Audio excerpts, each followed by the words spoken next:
पीछे एक और खबर, बीजेपी को 72 घंटे में 8वां झटका लगा है। विधायक विनय शाक्य ने दिया है इस्तीफा बीजेपी से। इटावा की विधुना सीट से विधायक हैं विनय शाक्य। इस वक्त ये बड़ी खबर आपकी टीवी स्क्रीन पर। 8वां झटका बीजेपी को 48 घंटे में लगा है विनय शाक्य के रूप में। और विधुना सीट से बीजेपी के विधायक थे विनय शाक्य, उन्होंने भी इस्तीफा दे दिया है। औरैया के विधुना सीट से विधायक विनय शाक्य ने बीजेपी को झटका दिया।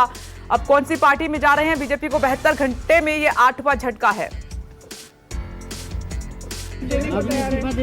बीजेपी तो मुझे भी कहाँ जा रहे हैं, समाजवादी पार्टी में जा रहे हैं, लेकिन जहाँ दलितों और पिछड़ों का सम्मान नहीं है वहाँ राजनीति करने से क्या मतलब। अच्छा, तो विनय शाक्य। अशोक तिवारी इस वक्त हमारे साथ मौजूद हैं। अशोक तिवारी, क्या हो रहा है? 72 घंटे में 8वां झटका है ये बीजेपी को, क्या और भी नाम शामिल हैं? देखिए, दरअसल इस वक्त बीजेपी की तरफ से जो बीजेपी के इस बार उम्मीदवार घोषित होने हैं उसको लेकर बहुत मंथन किया जा रहा है। जिले स्तर से लेकर प्रदेश स्तर तक और दिल्ली में भी पार्टी उम्मीदवारों पर मंथन जारी है।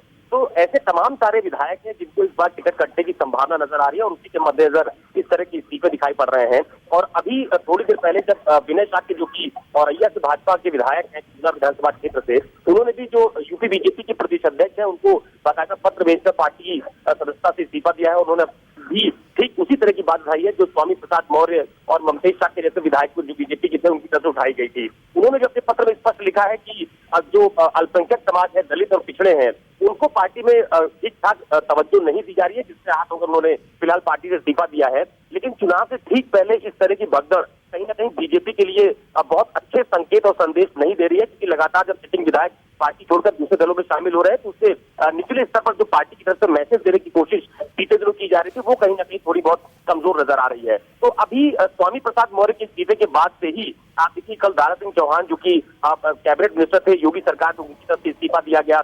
उनको मनाने की कोशिश बीजेपी के नेताओं की तरफ से की गई कि उनको जल्दबाजी में कोई फैसला नहीं लेना चाहिए। स्वामी प्रसाद मौर्य को भी मनाने की बहुत ज्यादा कोशिश बीजेपी के तमाम नेताओं की तरफ से की गई। और अब लगातार जो बीजेपी के सिटिंग एमएलए हैं उनकी तरफ से जो इस्तीफे की खबर सामने आ रही है वो कहीं ना कहीं बीजेपी के लिए चिंता का सबब बनी हुई है।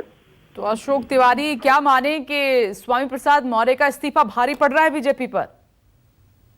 देखिए, जिस दिन स्वामी प्रसाद मौर्य का इस्तीफा हुआ था उसके थोड़ी देर बाद ही 3 और विधायकों ने अपना इस्तीफा दिया था, तो उससे स्वामी प्रसाद मौर्य के इस्तीफे का साइड इफेक्ट माना जा रहा था।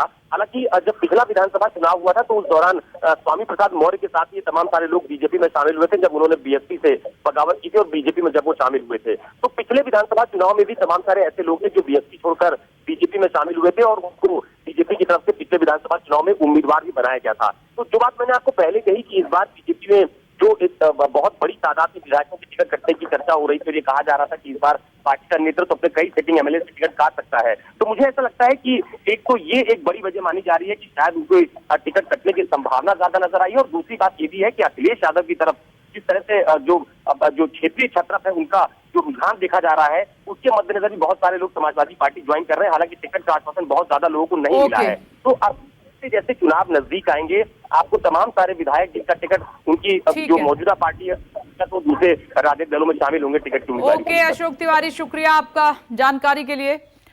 अब यूपी में सियासी घमासान लगातार जारी है, तो आप देख ही रहे हैं नेता पार्टियों की अदला बदली कर रहे हैं और ऐसे में यूपी का सियासी पारा भी हाई हो चुका है।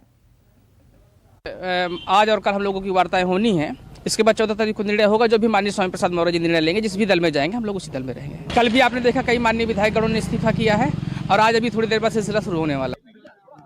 आगे आगे देखिए होता है क्या, बारी बारी से आपके सामने सब कुछ आएगा जो होने वाला है। ये कहा जा रहा है कि बीजेपी में अभी भी आप बने हो, तो अभी भी आप बीजेपी में हैं।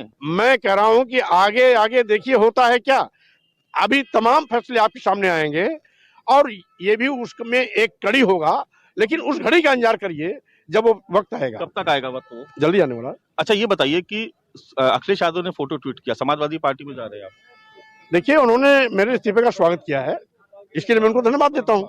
और भी कोई करेगा स्वागत तो मैं उसको भी धन्यवाद दूंगा। 12 एमएलए और भी हैं आपके साथ। कितने हैं कितने नहीं हैं ये 14 जनवरी को स्पष्ट हो जाएगा। चाहे वो दलित हो, चाहे पिछड़े हों, अति पिछड़े हों, अल्पसंख्यक हों, सामान्य जात के कमज़ोर लोग हों, सबकी उपेक्षा हुई है और मैं उस उपेक्षा को लगातार हमारे जो उच्च नेता हैं अवगत कराते रहे।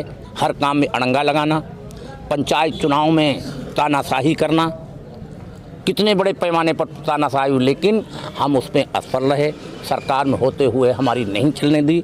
इसलिए माननीय स्वामी प्रसाद मौर्य हमारे नेता हैं, हमने उनके साथ पार्टी में जाने का, समाजवादी पार्टी में जाने का निर्णय लिया है। 5 साल तक वो तड़पते रहे अपने सम्मान और पहचान के लिए। इनको सम्मान पहचान नहीं मिल पाई, आप सभी लोग जानते हैं। आज हर जगह आंदोलन, सड़कों पे धरना प्रदर्शन सब कुछ हो रहा है, और इस बात को लेकर के मैं हमेशा अपने नेताओं से कहता रहा, लेकिन उनकी अनसुनी कर दी गई, उस पर ध्यान नहीं दिया गया, जिससे आहत होकर के आज मैंने इस्तीफा। प्रसाद मौर्य जी हमारे नेता हैं, जो स्वामी प्रसाद मौर्य जी निर्णय लेंगे हम उनके साथ हैं। और 85% से अधिक के लोग परम पूज्य बाबा साहब डॉक्टर BR अम्बेडकर जी की जो कॉन्स्टिट्यूशन है उसके साथ हैं, और कॉन्स्टिट्यूशन में जो लिखा है वो इन गरीबों को, शोषितों को, वंचितों को, अल्पसंख्यकों को, अभी बहुत आएंगे हमारे साथ। आप देखते रहिए, रोज इंजेक्शन 1 लगेगा पर डे, कभी सुबह कभी शाम, कभी सुबह कभी शाम।